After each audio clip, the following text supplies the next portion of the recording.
because this is the moment of the hour that we get to talk about poetry and all the stuff that poetry brings, all the good stuff that it brings. So, my co-host, the weather was not very good, so she's going to sit this one out. But I do have a new co-host, the beautiful Shelly Lyon Mack. And so we're very excited about that. I'm going to get right to it. So, you're watching Dig Thy Neighbor. You're watching Dig Thy Neighbor, the Beatnik Experience Poetry Show with your host, Sky Covington, and co-host, Shelly Lyon Mack. Okay, so tonight we're going to talk about Amir Baraka. We're going to talk about some poetry that I've created, and we're going to talk about some wonderful things going on in the poetry world, okay? So, how are you? Let's take a deep breath.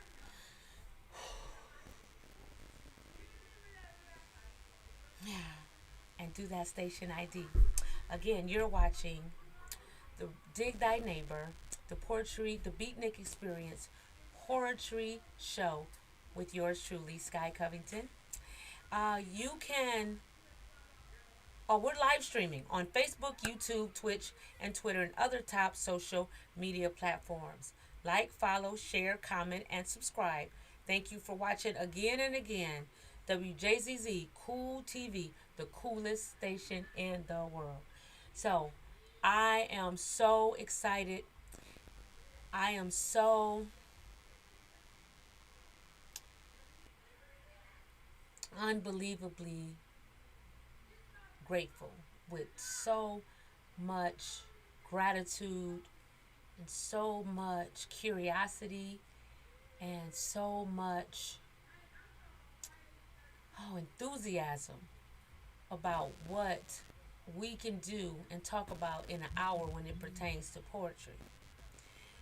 So I'm going to get some poetry going. We're going to talk to, let's see here.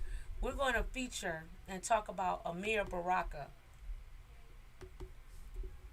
And if you have anything you want to talk about, it's 7:05 right now. And so are you getting ready? Are you getting ready for some spoken word and some poetry and some beatnik experience? Yes. Let's do it all together. Okay, so let's play something to get your ball rolling.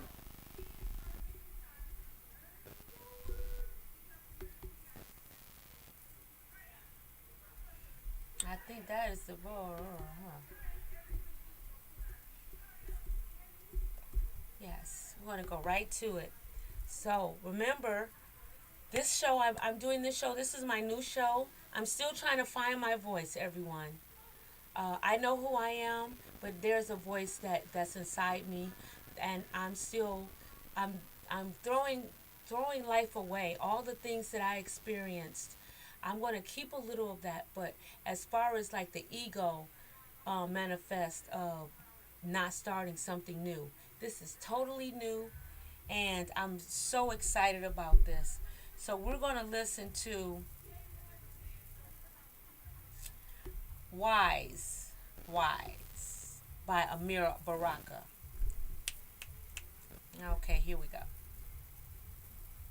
And it's okay. Africa, Africa, Africa, mighty, ancient, beautiful Africa, creator of the human being, of speech, of music, of the dance, ancient, mighty Africa, beautiful Africa. But when you put your hand on your sister, made her a slave, watch out, Africa. Watch out, Africa, the ghost's gonna get you. When you put your hand on your brother, made him a slave, watch out, Africa. Watch out, Africa. The ghost gonna get you. Ah! How did I get here on my back in the dark with the wind and water blowing through my ears? How did I get in the dark? How did I get here in the dark with the wind and water blowing through my ears? Watch out, Obatala, Shango, save me. Save me, Isa, save me.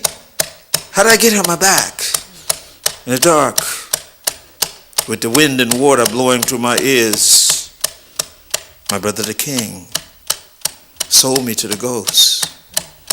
My brother the king sold me to the ghosts. At the bottom of the Atlantic Ocean, there's a railroad made of human bones. At the bottom of the Atlantic Ocean, there's a railroad made of human bones. Black ivory.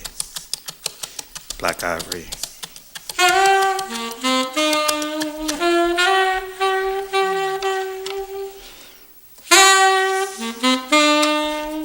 Wise one. If you ever find yourself somewhere lost and surrounded by enemies who won't let you speak in your own language, who destroy your statues and instruments, who ban your umbu-ba-um, you're in trouble. They ban your boom, you in deep trouble. Huh.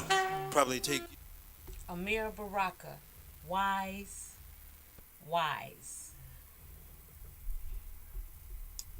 All right, so let's get into it. That was powerful. Amir Baraka, born Everett Leroy Jones, October 7th, 1934, January the 9th, 2014, previously known as Leroy Jones and Amamu Amir Baraka, was an American writer of poetry, drama, fiction, essays, and music criticism. He was the author of numerous books of poetry and taught at several universities, including the University at Buffalo and Stony Brook University. He receives the PEN Beyond Margins Award in 2008 for The Tales of the Out and the Gone.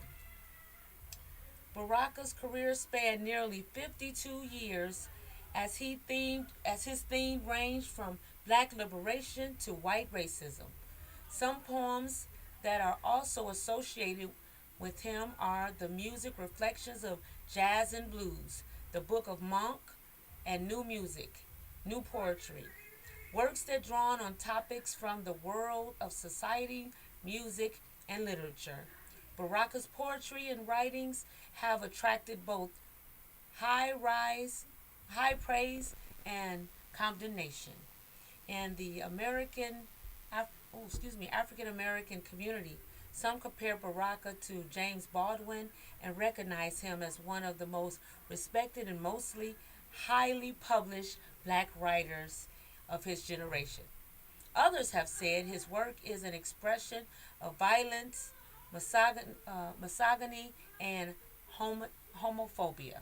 Regardless of one's viewpoint, Baraka's plays, poetry, and essays have been described by scholars as constituting defining texts of African American culture.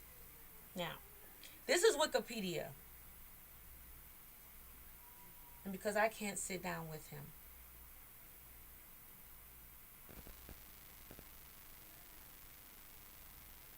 I don't believe that it's African American culture. I don't believe that that's what he's talking about. The culture, yeah, I don't believe that. I think that's not true.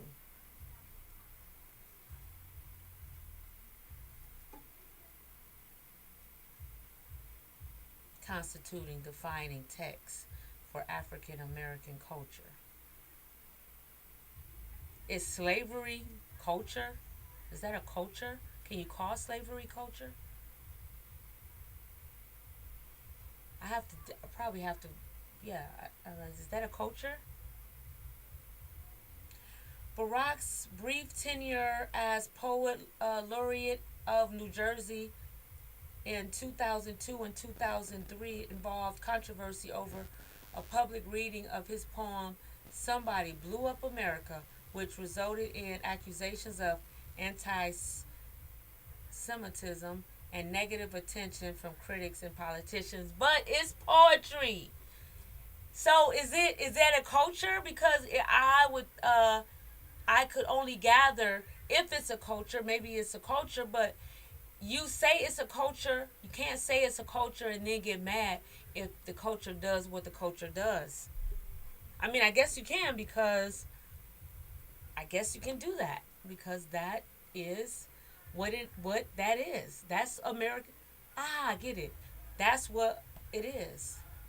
It's a little bit of hypocrisy, a little bit. But the glamorous and most wonderful, if there is a glamorous side of being a poet, is to colorfully point out the evils of the world in a decent manner, in a beautiful parabolized way. So mm.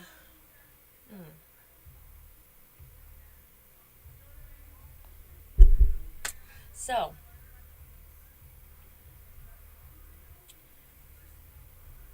we're gonna bounce back and forth because I'm inspired, and I would like to do a poem for you.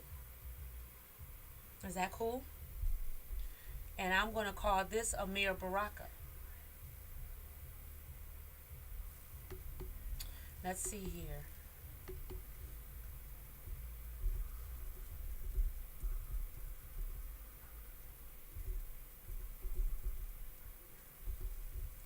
All right, so the power of this show is to bring the beatnik movement in, but the beatnik movement with the twist, because according to the history and the historians, that beatnik was only for Caucasian people, but that's not true, because you can't have one without the other. Remember, we're talking about the American culture.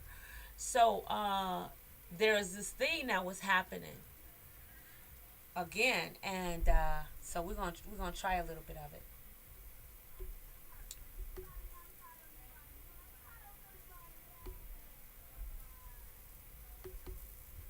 All right.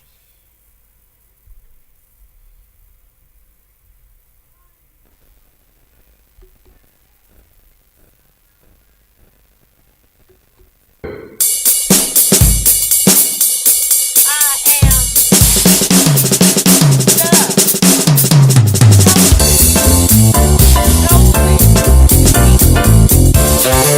the people.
And the backstory is the backstory, and it's a backstory you won't ever understand unless you're there. Backstory and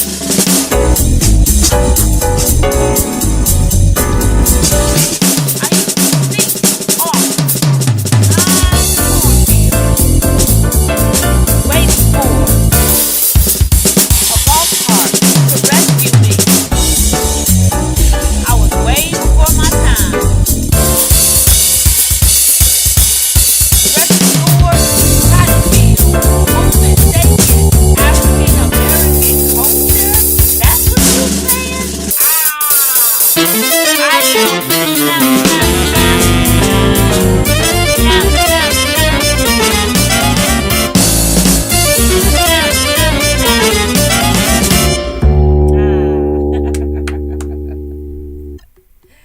Ooh, that was fun. And that was, I don't know the name of it, but we'll just call it the Beatnik Groove, dedicated to Amir Baraka. That was fun. I'm inspired. So what are you doing? What are you writing right now? Oh, by the way, grab your pen and paper and let's do a little thing, okay? Um, we're gonna do a thing where the next song, the next poem, excuse me, the next poem. Let's give me a word. I'll give you a word. Right now, I'm going to use. I want to give you the word ending. So, write a poem about ending in any type of way and send it to me at Nicole Nicole Freeman Freeman management, the whole word, at gmail.com. Okay? The subject line, let's write a poem together. Okay? Let's write a poem together. And let's write a poem together. And let's see where that goes. All right? Oh, it's 7:20, everyone.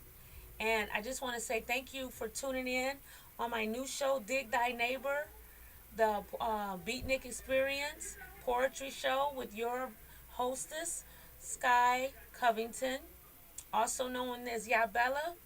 Sometimes, I'm Nicole, sometimes I'm not. Most of the time, though, I am a poet. And so you're watching Dig Thy Neighbor, the Beatnik Experience poetry show, hosted by yours truly, Sky Covington. Live streaming on Facebook, YouTube, Twitch, and Twitter, and other top social media platforms. Like, follow, share, comment, and subscribe. And thank you so much for watching WJZZ Cool TV. We're so grateful. So let's get back into it.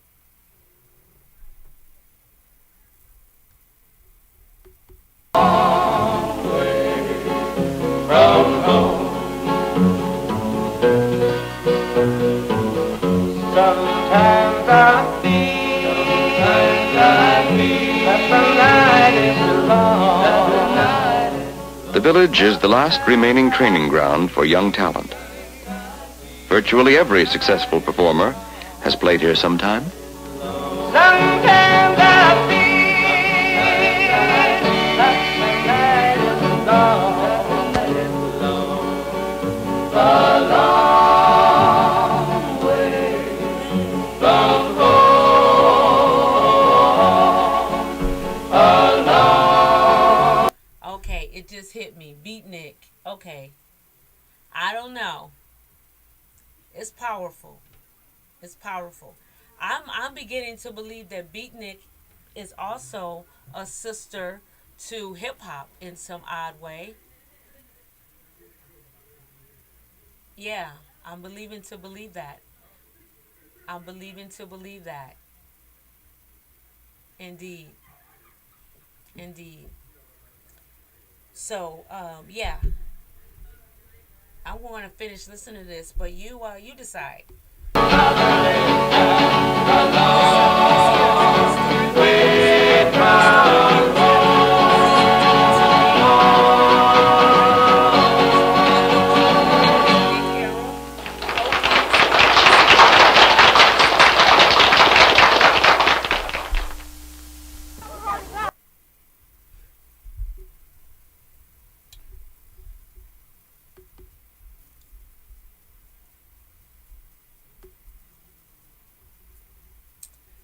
So let's go to Amir Baraka's early life. Baraka was born in Newark, New Jersey, where he attended Barringer High School. His father, Coit Leroy Jones, worked as a postal supervisor and lift operator. His mother, Anna Lois, née Russ, was a social worker. Jazz was something Baraka became interested in as a kid. He wanted to be just like Miles Davis. I wanted to look like that too. That green shirt and rolled up sleeves on milestones, always wanted to look like that and be able to play on Green Dolphin Street or Autumn Leaves. That gorgeous, chilling, sweet sound. That's the music you wanted playing when you were coming into a joint or just looking up at the sky with your baby on your side. That mixture of American and them changes, them blue African magic chants. The influence of jazz can be seen throughout his work later in life. He won a scholarship to Rutgers University in 1951, but transferred in 1952 to Howard University. His class of philosophy and religious studies helped lay the foundation for his later writings. He subsequently studied at Columbia University and the New School without taking a degree. I'm telling you, the mind is a terrible thing to waste. And I'm not telling you that. You already know that. We're going to play a little more.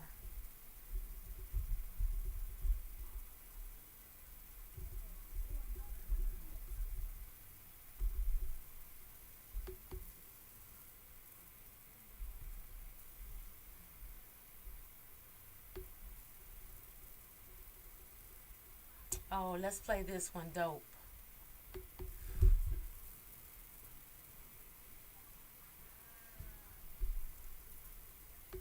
In Newark, but I guess living in any ghetto. It's called Dope. Ooh, ooh, ooh, ooh, ooh, ooh, ooh, ooh,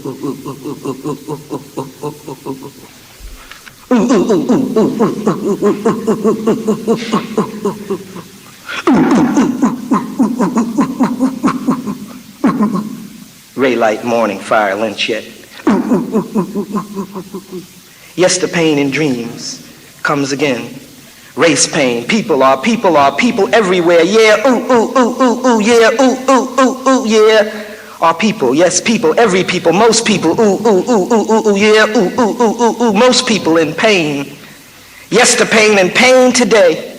Oh wow, it must be the devil. Oh wow, it must be the devil. It must be the devil. It must be the devil. Oh wow, yeah, devil.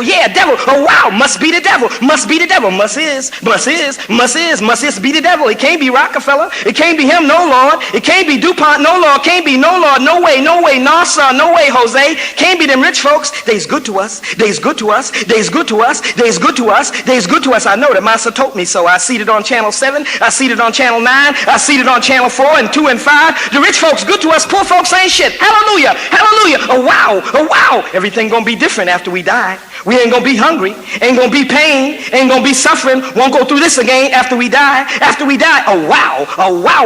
After we die, it's all gonna be good. Have all the money we need after we die. Have all the food we need after we die. Have a nice house like the rich folks after we die. After we die, we can live like Reverend Ike after we die. Hallelujah, hallelujah. Must be the devil. It ain't capitalism. It ain't capitalism. It ain't capitalism. No, it ain't that. Jimmy Carter wouldn't lie. Life's unfair, but it ain't capitalism. Must be the devil. Oh wow, it ain't the police. Jimmy Carter wouldn't lie. You know Rosalind wouldn't, or Lillian. His drunken racist brother ain't no reflection on Jimmy. Must be the devil. Got him, I tell you. The devil killed Malcolm and Dr. King too. Even killed both Kennedys and Pablo Neruda. Overthrew Allende's government. Killed Lumumba and is negotiating with Stephen Fetchit. Sleeping, eating Birmingham over there in Salisbury. Going under the name of Ian Smith. Must be the devil. It can't be Vorster. It can't be apartheid. It can't be imperialism. Jimmy Carter wouldn't lie. Then you hear him saying his State of the Union message. I swear on Rosalind's facelifted Catatonia, I wouldn't lie. Nixon lied.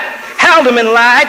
Dean lied. Hoover lied. Hoover sucked too, but Jimmy don't. Jimmy wouldn't. Jimmy ain't lying. It must be the devil. It must be the devil. Put your money on the plate. It must be the devil. In heaven we'll all be straight. It can't be Rockefeller. He gave Amos Poot Booty a scholarship to Behavior Modification University, and Genevieve Almost Right works for his foundation. It must be niggers. It can't be Mellon. He gave Winky Suckass a fellowship in his bank. Put him in charge of closing out mortgages in the low-life Pittsburgh Hill nigger section. It can't be him. Yes, sir. Yes, sir. Yes, sir. Yes, sir. Yes, sir. Yes, sir. Yes, sir. Yes, sir. Yes, sir. Put your money in the plate. Don't be late. Don't have to wait. You're going to be in heaven after you die. You're going to get all you need once you're gone. Yes, sir. I heard it on the Jeffersons. I heard it on the Rookies. I swallowed it whole on Roots. Wasn't it nice? Wasn't it nice? Slavery was so cool, and all you had to do was wear derbies and vests and train chickens and buy your way free if you had a mind to. Must be the devil. It wasn't the white folks, them lazy niggas chained themselves and threw their own black asses in the bottom of the boats. Well, now that you mention it, there was a certain king ass black Uwasi that helped throw your ass in the bottom of the boat, your mama, your wife, and you never see them no more. It must have been the devil. Give me your money. Put your money in this plate. Heaven will be here soon. You just gotta die. Just gotta stop living. Close your eyes, stop breathing, and bam-o, heaven be here. You have all of what you need. Bam-o, all of a sudden, heaven be here. You have all of what you need. That assembly line you work on will dissolve in thin air. Oh, wow, wow. Oh, wow, wow. Just gotta die. Just gotta die. This old world ain't nothing. Must be the devil got you thinking so. It can't be Rockefeller. It can't be Morgan. It can't be capitalism. It can't be national oppression. Oh, wow, no way. Now, go back to work and cool it. Go back to work and lay back just a little while longer till you pass. It's all gonna be all right. Once you're gone, give me that last bit of silver you got stashed there, sister. Give me a dust now, brother man. It'll be okay on the other side. Your soul be clean, be washed pure white. Yes, yes, yes. Oh, wow. Now go back to work. Go to sleep. Yes, go to sleep. Go back to work. Yes. Oh, wow. Oh, wow.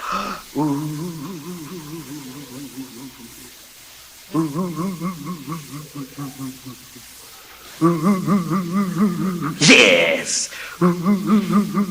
Yes. Amen.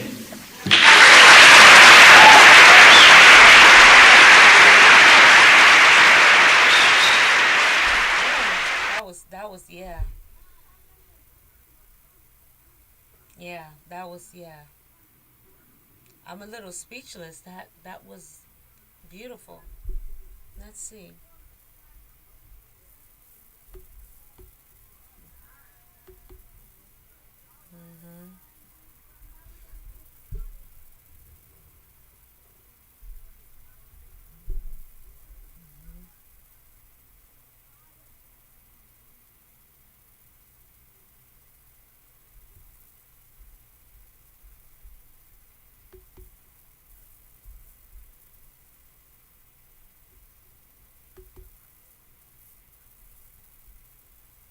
Well, this is a good one.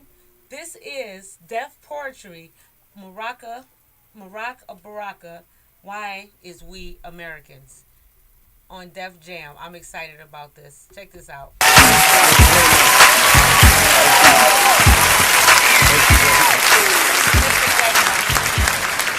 This is an excerpt from a poem called Why Is We Americans?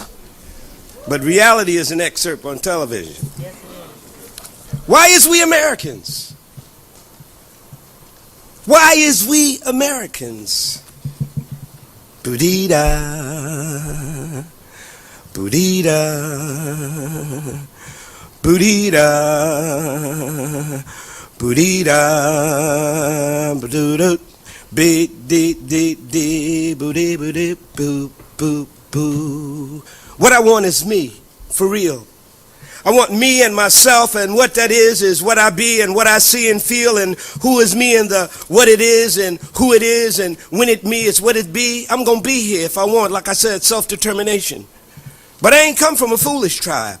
We wants the mule, the land. You can make it 300 years of blue chip stock in the entire operation. We want to be paid in a central bank, the average worker farmer wage for all those years we gave it free. Plus we want damages for all the killings and the fraud, the lynchings, the missing justice, the lies and frame-ups, the unwarranted jailings, the tar and featherings, the character and race assassinations, historical slander, ugly caricatures. For every Sambo, step and fetch it flick, we want to be paid. For every hurtful thing thing you did or said, for all the land you took, for all the rapes, all the Rosewoods and Black Wall Street you destroyed, all the miseducation, jobs lost, segregated shacks we lived in, the disease that ate and killed us, for all the mad police that drilled us, for all the music and dances you stole, the styles, the language, the hip clothes you copped, the careers you stopped. All these are suits, specific litigation as represent we, be like we, for reparations for damages paid to the Afro-American nation. Boudida, boudida, boudida. We want education for all of us and anyone else in the black belt hurt by slavery, for all the native peoples, even them poor white people you show all the time is funny, all them Abners and Daisy Mays, them Beverly Hillbillies who never got to know Beverly Hills, who never got to Harvard on their grandfather's wills. We want reparations for them, right on, for the Mexicans whose land you stole, for all of North Mexico, you call it Texas, Arizona, California, New Mexico, Colorado, all that, be-dee-da, doo-doo. Let me tell you, you have homework because Amir Baraka is the truth, and we need to get back to that truth. So let's see. So what else are we learning? Let's see. So we're gonna fast forward because this show is the Beatnik Experience. So when we say the Beatnik Experiences, you know what happened. It was that time between the late 1950s and late 1960s. And there was this language that was happening with the youth. And it was righteous because you had white kids that were that rebelled. They rebelled against that squeaky clean. They rebelled against that, and they wanted to purge themselves. And you know, with the LSD and all that, they want to purge themselves from the atrocities that their parents had put on a civilization. They wanted to, and then this thing would happen. And then, you know, and Alice Ginsberg, John Sinclair, Amir Baraka, the last poets, all of these different, but these guys, you know, they kind of, you know, it was like a vacation on one instance, but it was a vacation or staycation for the Amir Barakas and that. So everyone was kind of experiencing the same thing, but it was most of all youth.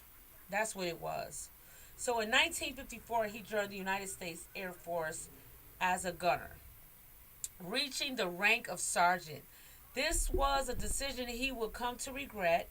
He once explained, "I found out what it was like to be under the direct jurisdiction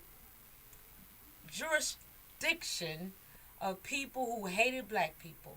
I had never known that directly. This experience was yet another that influenced Baraka's latest work. This experience was yet another that influenced Baraka's work." His commanding officer received an anonymous letter accusing Baraka of being a communist. This led to the discovery of Soviet writings in Baraka's possession, his reassignment to gardening duty, and subsequently the dishonorable discharge for violation of his oath of duty. He later described his experience in the military as racist, degrading, and intellectually paralyzing. While he was stationed in Puerto Rico, he worked at the base library, which allowed him ample reading time, and it was there that inspired the beat poets back in America. He began to write poetry. So, what are we learning? And like, what are we really dealing with here? It's like spiritually, when they talk about African American culture, there is no such thing as African American culture. There's no such thing. And there's just no such thing. But there is something called being a poet and living that life.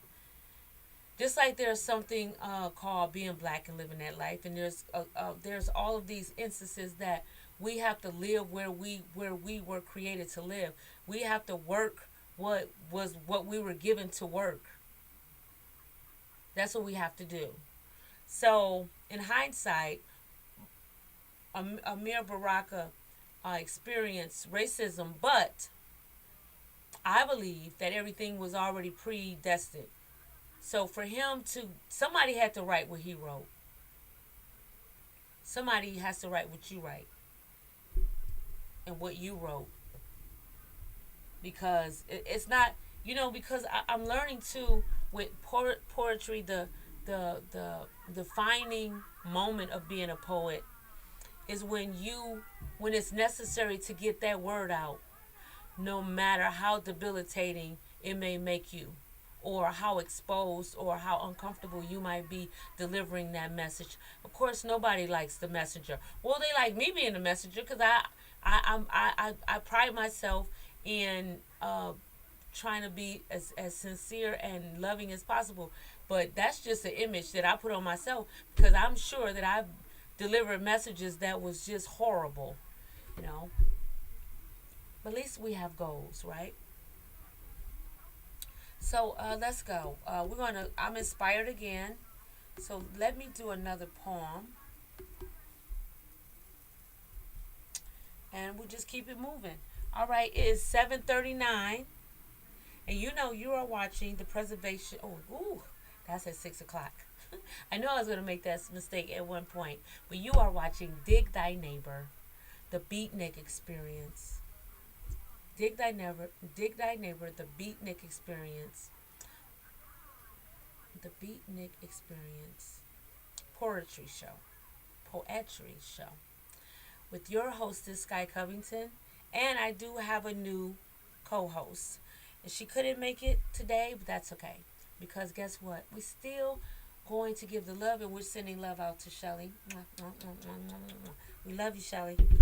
Okay, so I want to do another poem because I have a whole book of poetry, and it's almost like I'm just starting out again. I really am just starting out all over again. So let's see.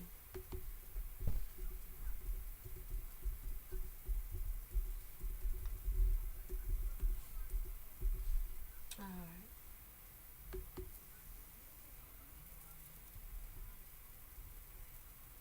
Okay. Here we go.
time doing this, and I'm gonna enjoy looking back on this because a lot of this stuff is improv. Because I do want to challenge myself, and I want to challenge you, and I want you to challenge me. That this is a time where the writer is significant. That you are the healer. So and the reader and the listener is the healer as well, because we need you. And biblically speaking, they said where there's two or three, it's a church. So a church doesn't necessarily have to be a building. A church can be just three of us making and manifesting all of these different words and experiences and making something that might save somebody, may really embody somebody's spirit and build them up, and they may elevate to something we might meet them there. Prayerfully, we might meet them where that is. All right. So we're going to get back to Amira Baraka, everyone. So I just want to tell you, it's 7:44, and you are watching Dig Thy Neighbor, the Beatnik Experience poetry show hosted by yours truly, Sky Covington. This is our third show, and we're so grateful to be here. Oh wow! Wait a minute, one, two. This is our fourth show. Yay! It's our fourth anniversary. I'm so happy to be here. I actually feared going back to poetry because with my doing my jazz, I just wanted to be politically correct. So I did disassociate myself with poetry for a while, and I don't know how debilitating admitting that can be. I don't. I just know it was my truth. I just know that I suffered from telling the truth itis, and I knew that to be in the jazz community, that I would have to just be a little more considerate of people's feelings, because jazz and a lot of our artistic paths are very diverse. But I was so nervous because I really wanted to be a jazz singer. But this opportunity to host my show, thank you to Roger Penzabene Jr. for giving me the opportunity to have my own poetry show, is and our show, because it's not my show, it's our show, that we can discuss some discussions, and I can just be a bit more vulnerable, because I think poetry is an exhilarating vent. It's an exhilarating vent that it frees you from all of those distresses that you may have without the outlet. So, that being said, let's continue. So where were we? It's 7:46, everyone. Okay. So I'm just going to start. I want to start here. The same year, Amira Baraka moved to Greenwich Village. Working initially in a warehouse of music records, his interest in jazz evolved during this period. It was also during this time that he came in contact with avant-garde Black Mountain poets and the New York School poets. In 1958, he married Hetty Cohen, with whom he had two daughters, Kelly Jones, 1959, and Lisa Jones, 1961. He and Haiti founded the Totem Press, which published such beat poets as Jack Kerouac and Alice Ginsberg. In cooperations of Corinth, Totem published books by Leroy Jones and Diane De Prima, Ron Lowenson, Michael McClure, Charles Olson, Paul Blackburn, Frank O'Hara, Gary Snyder, Philip Whalen, Ed Dorn, Joel Oppenheimer, and Gilbert Sorrentino, and an anthology of four young female poets: Carol Burge, Barbara Morav, Rochelle Owens, and Diane Wachowski. They also jointly founded a quarterly literary magazine, Eugen, which ran for 8 issues, 1958 to 1962. Through a party of that, oh, excuse me, though a party that Barack organized, Ginsburg was introduced to Langston Hughes while Ornette Coleman played saxophone. Okay, so, I mean, you hear that, but you need to talk about the American African culture. So it kind of fits into that relative to that scenario. So I stand corrected, because that is a culture. The African American culture is that of slavery, that of poets and blues and jazz and broken English and all of those things. That they created that culture, not our original culture. And you're right, it didn't say our original culture. So I get that. So let's see here. Let's play a little Jack Kerouac, because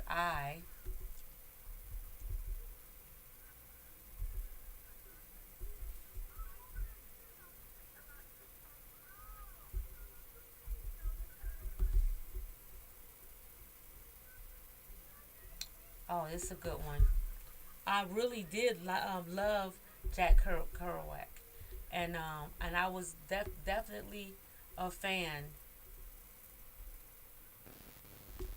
Ooh, Jack Kerouac, Steve Allen, and Charlie Parker. This might be something very nice. Ooh.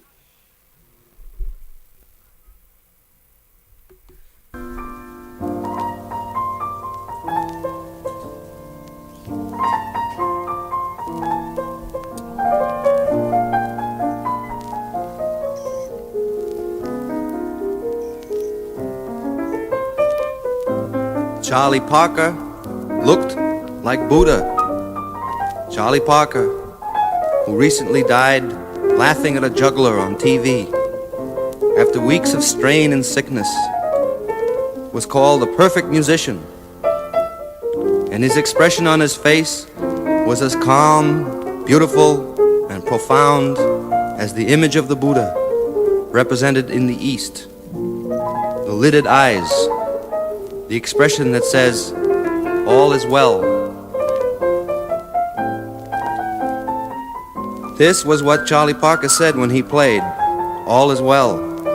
You had the feeling of early in the morning, like a hermit's joy, or like the perfect cry of some wild gang at a jam session, wail, whop. Charlie burst his lungs to reach the speed of what the speedsters wanted, and what they wanted was his eternal slow down. A great musician and a great creator of forms that ultimately find expression in mores and what have you. Musically as important as Beethoven, yet not regarded as such at all. A genteel conductor of string orchestras, in front of which he stood, proud and calm, like a leader of music in the great historic world night, and wailed his little saxophone, the alto, with piercing clear lament, in perfect tune and shining harmony, toot, as listeners reacted without showing it, and began talking, and soon the whole joint is rocking and talking, and everybody talking, and Charlie Parker whistling them on to the brink of eternity with his Irish St. Patrick batoodle stick. And like the holy miss, we blop and we plop in the waters of slaughter and white meat and die one after one in time. And how sweet a story it is when you hear Charlie Parker tell it, either on records or at sessions, or at official bits and clubs, shots in the arm for the wallet. Gleefully he whistled the perfect horn. Anyhow, it made no difference. Jack Kerouac and Steve Allen, Charlie Parker. Bravo. Yes. So, yeah. Uh, you see that art, and you see again where you have the listener. It's with the beatnik poetry.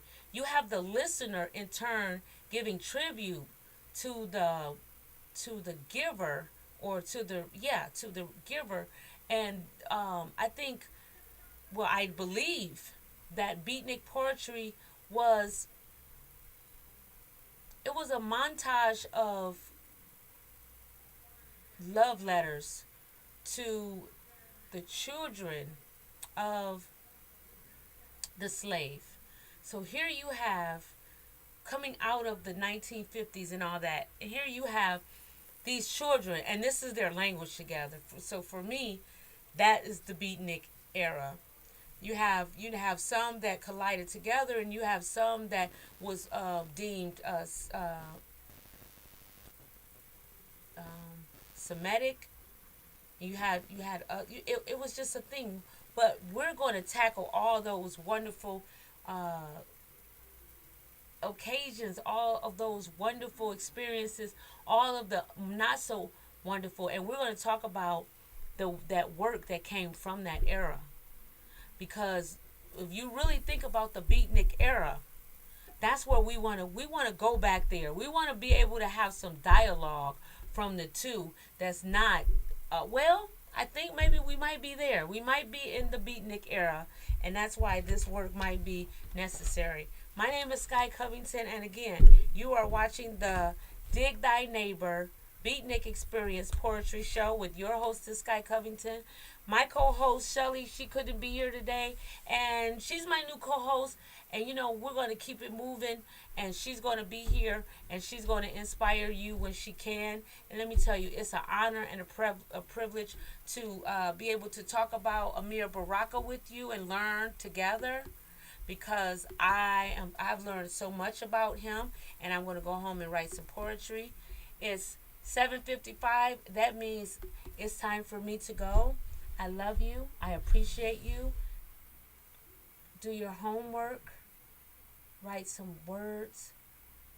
And I'm going to leave with one word: endless. Write a poem about endless. The endless, the endless, and the endless. Thank you. Again, my name is Sky Covington. You can reach me on Instagram. Sky Covington is Nikki O. And good night.